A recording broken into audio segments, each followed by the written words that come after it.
Независимая комиссия, в составе которой представители Министерств экономического развития и сельского хозяйства, начинают визит к участникам конкурса в Наздрановском районе. Первый по списку адресат Марем Горохоева, самая старшая участница конкурса на лучшее подсобное хозяйство.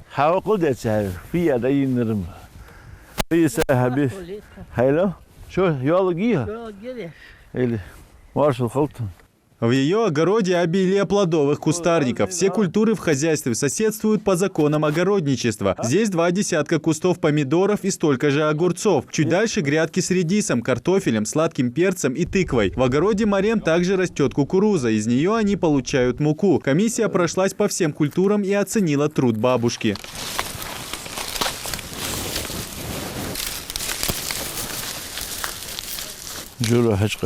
Запечатлив все на камеру, комиссия продолжает путь. Подсобное хозяйство Выкажева у Кадзоевых. По большому счету, хозяева занимаются разведением животных, а они здесь самые разные. Из птиц есть павлины, лебеди, куры, утки, индюки, а также крупный и мелкий рогатый скот. За всем этим добром ухаживает Елена Афорина, которая с любовью относится к каждому животному и растению в саду. Варенье варим, купорим. Вот, абрикосы, в этом году мало.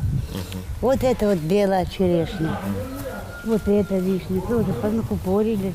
У Мадины Гагиевой сад побольше, одних деревьев больше 30. Это слива, груша, черешня, айва, яблоки. И за каждым деревцем уход и забота. Побелка весной и ежедневный полив ранним утром и вечером. Гагиевы рассчитывают, как и все, оказаться в числе победителей. А их будет 13. Они получат дипломы и денежные призы. Главный за первое место 1 миллион рублей, второе – 500 000 и третье – 300 000 рублей. По 50 000 получат последующие 10 мест. Планы на вырученные деньги, если повезет, Мадина расписала еще в начале конкурса.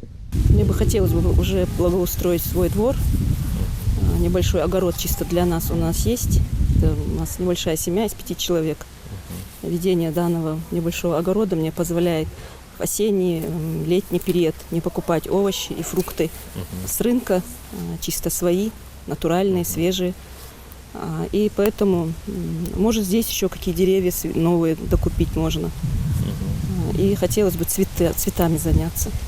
Конкурс на лучшее подсобное хозяйство стартовал со 2 июня. Идею его проведения предложил глава республики Махмуд Али Калиматов, дабы поднять интерес к сельскому хозяйству. Второй этап конкурса начался 2 августа. Из 200 участников в него вошли 95 хозяйств. Сейчас независимая комиссия проводит оценку. Им предстоит отобрать 13 финалистов.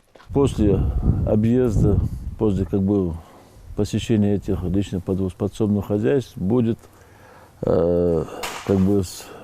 собрана еще раз комиссия, где будет определяться победители. Как определяются будут победители? Мы проводим дополнительную видеосъемку для того, чтобы объективно рассмотреть все эти пакеты документов, которые представили.